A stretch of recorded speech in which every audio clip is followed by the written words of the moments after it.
తిరుమల తిరుపతి దేవస్థానం లడ్డూ విషయంలో ప్రజలు కోరుకుంటోంది కల్తీ జరిగిందా లేదా, ఏమి కల్తీ జరిగింది, అందులో ఏదైతే జంతువుల కొవ్వు పంది కొవ్వు అన్నటువంటి ప్రచారం నిజమా కాదా. ఎందుకంటే ముక్కోటి దేవతలు పూజించేటటువంటి దేవుడి ఎదుట ఏళ్ల తరబడి ఒక తప్పు జరిగిందని ఏ భక్తుడు నమ్మట్లేదు. అట్లాంటిది చేస్తే చూస్తూ ఊరుకుంటాడని కూడా ఏ భక్తుడు అనుకోవట్లేదు. ప్లస్ ఏళ్ల తరబడి ప్రజలు స్వీకరించినటువంటి ప్రసాదం అది, తేడా వస్తే అప్పుడే కనిపించేటటువంటిది.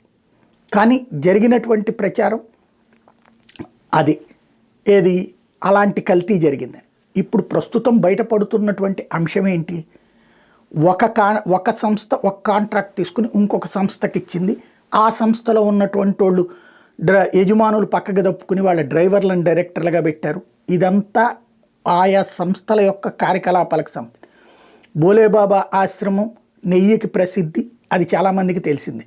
అదే సందర్భంలో ఇక్కడ ఉన్నటువంటి వైష్ణవి డైరీనా లేకపోతే ఏఆర్ డైరీనా వీళ్ళందరూ నెయ్యి సప్లై చేస్తున్నారు, అన్ని గుళ్ళకి సప్లై చేస్తున్నారు, ఆవు నెయ్యి సప్లై చేసేది. వాస్తవంగా వీళ్ళెవ్వరి దగ్గర ఒక బోలేబాబా ఆశ్రమం దగ్గర కొన్ని గోవులు ఉన్నాయి. వాళ్ళు గోవుల్ని పెంచి వాటి ద్వారా వచ్చేటటువంటి పాలతో నెయ్యి అది తీస్తారు.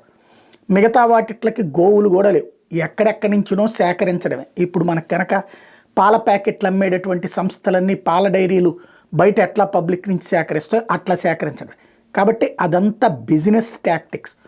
బిజినెస్లో టాక్టిక్స్లో లోపమా, కేసులా, అరెస్టా, జైలా, ఇప్పుడు ఈ కాన్సెప్ట్లో నుంచి వచ్చింది కాబట్టి అరెస్ట్లు అవుతాయి, జైళ్ళు అవుతాయి. కానీ ప్రజలకి తెలియాల్సింది లడ్డు 5 సంవత్సరాల పాటు కల్తీ జరిగింది నిజమా కాదా, అందులో జంతు కొవ్వు పంది కొవ్వు కలిపారన్నది నిజమా కాదా. ఆ సమాచారం కాకుండా దీనికి అది లింక్ చేసుకుని మీరు ఫీల్ అవ్వండి అని చెప్తే ఖచ్చితంగా భగవంతుడితో ఆటలు వద్దు. ఇది మాట్లాడేవాళ్ళు, రాజకీయంగా దురదతో వ్యాఖ్యానించేవాళ్ళు గుర్తుపెట్టుకోవాల్సిన అంశం. జగన్ని కావాలంటే ఉరేసేయండి, జగన్ని కావాలంటే జైల్లో పెట్టేయండి. బట్ వెంకటేశ్వర స్వామి ప్రసాదం విషయంలో చాలా బాధ్యతగా మాట్లాడాలి మనం. కావాలని ప్రజలందరూ కోరుకుంటోంది వాడు పెద్ద లారీలో తీసుకొచ్చాడా చిన్న లారీలో తీసుకొచ్చాడా ఈ కాదు.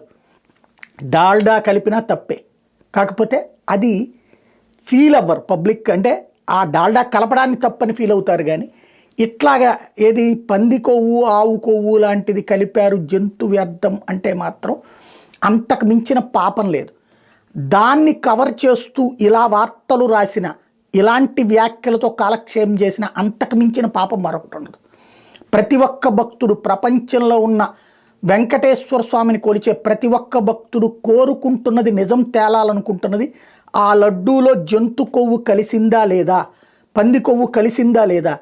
కలవకపోతే కలవలేదని స్పష్టం చేయండి, కలిస్తే కలిసిందని స్పష్టం చేయండి, దానికి బాధ్యుల్ని అరెస్ట్ చేయండి.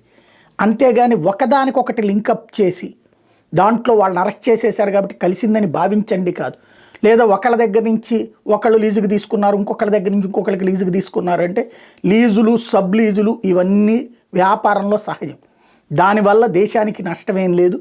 దాంట్లో నుంచి వాళ్ళు ఇది కలిపారు అన్నది ప్రూవ్ చేయండి. కలపకపోతే కలపలేదని చెప్పండి. భగవంతుడు చూస్తా ఊరుకోడు. భగవంతుడి సెంటిమెంట్కి భంగం కలిగించినటువంటి అంశం అది. చాలా జాగ్రత్తగా సునిశ్చితమైనటువంటి పాయింట్ ఇది. భగవంతుడికి 5 సంవత్సరాల పాటు అందించిన ప్రసాదంలో ఇలాంటిది కలపబడింది అన్నటువంటిది ఈ రోజు వరకు ప్రతి ఒక్క భక్తుడి మనసుని పీడిస్తున్నటువంటిది. బట్ దాన్ని ఈ రోజు వరకు ధృవీకరించలేదు. వీళ్ళు పట్టుకున్నటువంటి దాంట్లో కూడా ట్యాంకర్లకు సంబంధించి ఆ చివరిలో రిటర్ను పంపించారు. ఆ తర్వాత కలిపామని చంద్రబాబు గారు చెప్పారు. కాబట్టి ఆ కలిపారా లేదా, ఆ లడ్డూలో కలిసిందా లేదా, ఇంకోటి ఇవి కలిపారా లేదా, ఇది తేలాల్సినటువంటి అంశం. ఇది పైన చేస్తే కనుక సనాతన ధర్మము లేకపోతే దైవం మీద నమ్మకము ఈ మొత్తాన్ని దగా చేసినట్టు అవుతుంది. గుర్తుపెట్టుకోవాల్సి ఉంది.